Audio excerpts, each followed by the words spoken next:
Roma era um berço político da humanidade, não só por ter sido um dos maiores impérios, porém pelo fato de eles adotarem muitas das leis que nós temos hoje, inclusive, são fomentadas por eles. Então nós vemos o apóstolo Paulo falando algo aqui bastante interessante. Todo homem esteja sujeito às autoridades superiores, porque não há autoridade que não proceda de Deus, e as autoridades que existem foram por ele instituídas, de modo que aquele que se opõe à autoridade resiste à ordenação de Deus, e os que resistem trarão sobre si mesmo condenação. Porque os magistrados não são para temor, quando se faz o bem, e sim quando se faz o mal. Queres tu não temer a autoridade? Faze o bem e terás louvor dela, visto que a autoridade é ministro de Deus para teu bem. Entretanto, se fizeres o mal, teme, porque não é sem motivo que ela traz a espada, pois é ministro de Deus, vingador, para castigar o que pratica o mal. É necessário que lhe estejais sujeitos, não somente por causa do temor, da punição, mas também por dever de consciência. Por esse motivo, também pagais os tributos, porque são ministros de Deus, atendendo constantemente a este serviço. Pagai a todos os que lhes é devido, a quem tributo, tributo, a quem imposto, imposto, a quem respeito, respeito, a quem honra, honra. Amém? Vamos. Amados, quando nós lemos esse pequeno texto que o apóstolo Paulo sobre o respeito à autoridade, a obediência à autoridade, ele nos traz para nós algo até um pouco confrontante, principalmente do que nós estamos passando hoje, principalmente do que o Brasil tem passado. Ele diz que toda autoridade, ela é investida por Deus, dada por Deus, seja ela espiritual, seja ela secular. E interessante que a espiritual, ela é dada pelo Espírito, e ela se traz, ou ela se julga, ou ela trata as nossas vidas pela palavra. Já a secular, ela trata pela espada. Então ele diz no versículo 4, que quando nós não praticamos o bem, praticamos o mal, a espada está sujeita sobre a nossa vida. E como homens e mulheres de Deus, devemos ter então obediência a estas autoridades. Mas o que ele quer dizer, na verdade, é que nós não devemos afrontar as autoridades, afrontá-las, desrespeitá-las, desrespeitar a pessoa que está investida com aquela autoridade. Bom, porém, domingo nós estávamos indo para a Avenida Paulista e fomos colaborar como cidadãos em respeito a uma opinião que nós temos sobre um pedido de impedimento da presidenta que nós temos hoje. Bom, vamos trazer a luz da palavra. Estamos então sendo desobedientes à palavra? Sim ou não? Não. E por que não? Porque o apóstolo Paulo, ele está falando sobre a autoridade que pratica o que é correto, que pratica o que é certo. Ele diz aqui, interessante que ele fala sobre magistrados no versículo 3, ele fala assim, porque os magistrados não são para temor, não são para ter medo, quando se faz o bem, e sim quando se faz o mal. Queres tu não temer a autoridade? Faze o bem, e terás o quê? O louvor dela. Se você faz o correto, paga os seus tributos, anda corretamente diante de todas as pessoas, anda corretamente naquilo que é o que Deus quer que a gente ande, nós teremos o louvor das pessoas, não teremos dificuldades, não teremos problemas com juízes, advogados, autoridades. Por quê? Porque estamos corretos, estamos certos, andando na justiça, perfeitos, podemos então sim ter a opinião e protestarmos contra o pecado. Eu esqueci qual era o outro texto que eu estava procurando ali, não achei. Que nós somos o quê? Profetas nesta terra para protestar contra o pecado. Se há corrupção, a corrupção não é o pecado? Estamos protestando contra o pecado, não contra uma pessoa, não contra a autoridade da pessoa, não desrespeitando a pessoa, mas falando daquilo que está sendo produzido, o fruto. Nós reconhecemos essa pessoa pelo quê? Pelos frutos. E mesmo assim não podemos julgar a árvore, mas podemos julgar o fruto. Se podemos julgar o fruto, podemos dizer, olha, existem muitos frutos de corrupção, de roubalheira, de mentira, de enganação, de falta de respeito da autoridade com as pessoas, não é? Então, quando nós olhamos isso da obediência às autoridades, estamos sujeitos sim, não devemos desobedecê-la enquanto ela estiver lá, como uma pessoa que é a nossa responsável, a nossa autoridade. Temos o dever de continuar orando por elas, por essas pessoas. Temos o dever sim de obedecer enquanto a lei existe. Porém, eu posso sim protestar contra o pecado. O próprio apóstolo Paulo foi um protestante. Foi preso. Pedro foi preso. Não só pela fé, amados. Porque a fé gerou sim uma divisão social. Jesus veio e teve uma divisão social. Tanto é que a autoridade no momento em que estava lá, Cristo ou Barrabás, a autoridade tinha dito a todos que estavam ali: o que vocês estão dizendo sobre este homem? Qual é o erro dele? Qual é o pecado dele? Para vocês quererem crucificá-lo.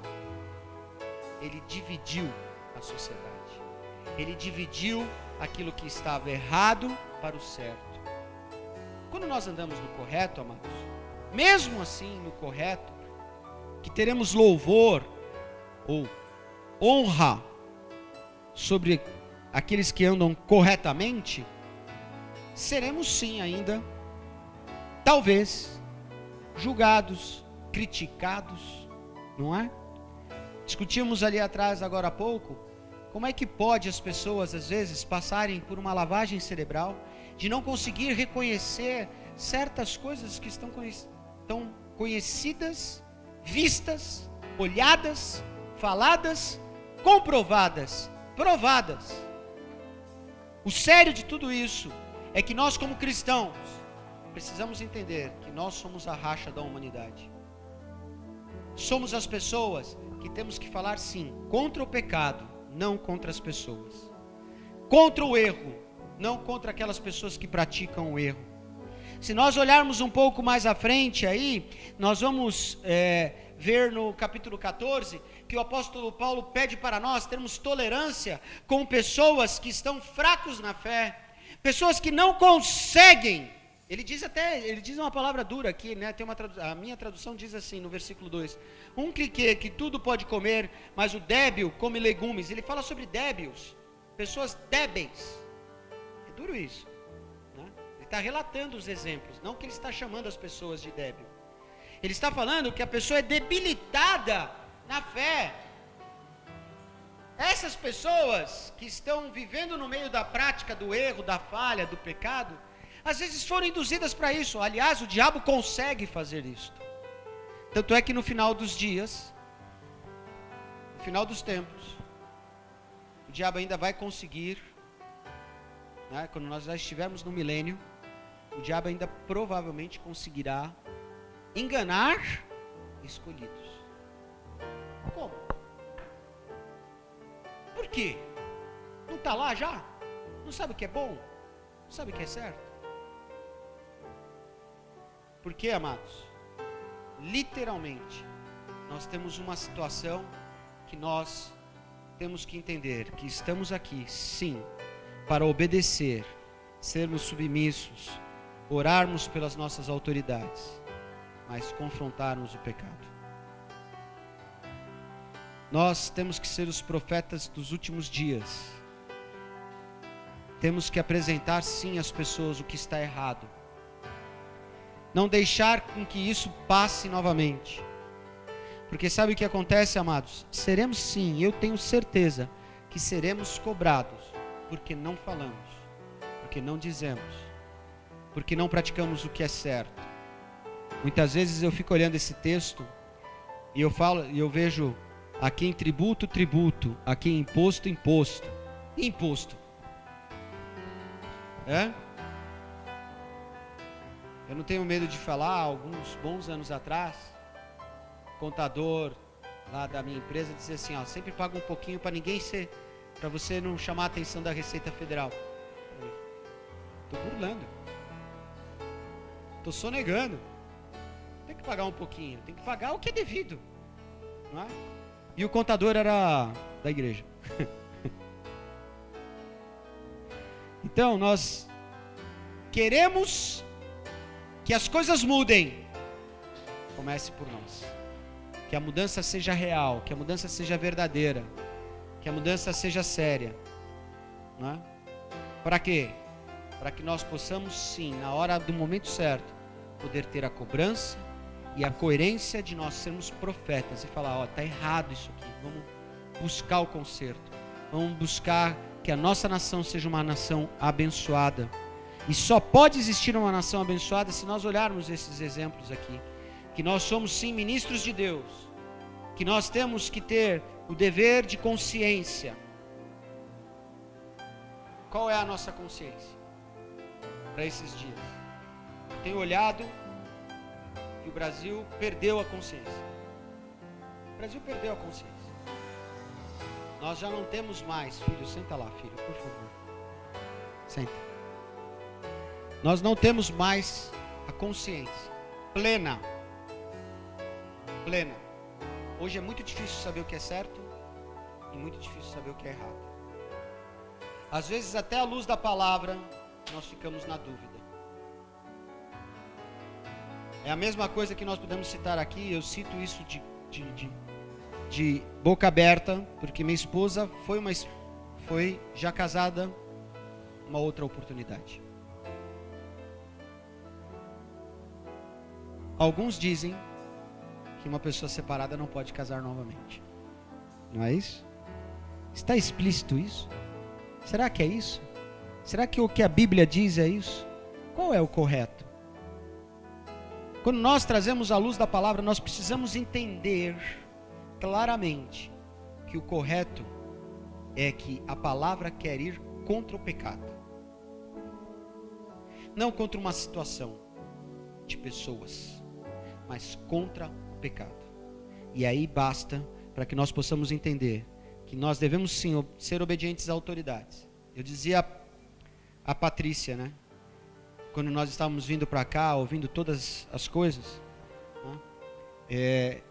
Eu não achei correto que a fala de um telefonema em que a presidenta fala com o Lula, não achei correto ter passado na mídia, ter jogado na mídia, porque ela é nossa autoridade. Se querem falar com ela sobre isso, façam o que é correto na lei, porque a lei agora ficou prejudicada. Ninguém está certo mais na situação. Nem quem jogou, que estava indo bem, agora também não sabemos se está indo bem. Perdemos a noção, perdemos a consciência. E a prova está aí hoje, os dias em que nós estamos vivendo. Não sabemos para onde vamos. E sabe por que não sabemos para onde vamos? Porque nós, cristãos, não estamos levando a palavra verdadeiramente para as pessoas. A minha palavra de hoje, estamos em poucos, é que está na hora de nós sermos profetas dos últimos dias. Falar a verdade, orar por todas as nossas autoridades, mesmo elas estando certa ou errada. Eu lembro esse exemplo sempre, quando o profeta chega diante do rei Davi, conta uma história, e o rei Davi já na hora, agindo com justiça, tem que dar um jeito nessa pessoa. E o profeta diz: essa pessoa é você. O profeta foi lá e demonstrou a corrupção. O profeta foi lá e demonstrou o pecado. O profeta foi lá e demonstrou o erro. E Davi teve o perdão, mas teve as consequências. Cabe a nós fazermos as mesmas coisas. Irmos lá e mostrarmos aquilo que é real. Por isso eu gostaria de pedir a todos que estão aqui que nós fizéssemos uma oração bem simples, pedindo a bênção de Deus sobre as nossas autoridades hoje. Conforme esta palavra de Romanos, nós possamos modificar o nosso jeito de ser e falar. Pai, em nome de Jesus, eu peço a tua bênção sobre aqueles que estão na liderança deste país. Sejam eles de credos diferentes, de pensamentos diferentes. Eu peço a ti, Senhor, que elimine todo o mal, toda a corrupção e todo ato falho. Toque neles, ó Pai. Abençoe-os poderosamente. Nós clamamos pelo nosso país, porque, Senhor, estamos à deriva. O barco, a nau, Senhor, deste país está cada dia diferente. Por isso eu peço a ti, Senhor, hoje, nesta noite, nos oriente como homens e mulheres de Deus a falar a verdade e pregar o que é correto, para que haja louvor, sim, das nossas vidas, como profetas que pregam aquilo que tem que ser corrigido. Paizinho, também nos corrija e nos perdoe dos nossos erros. É o que eu lhe peço e lhe agradeço, em nome de Jesus. Amém e amém.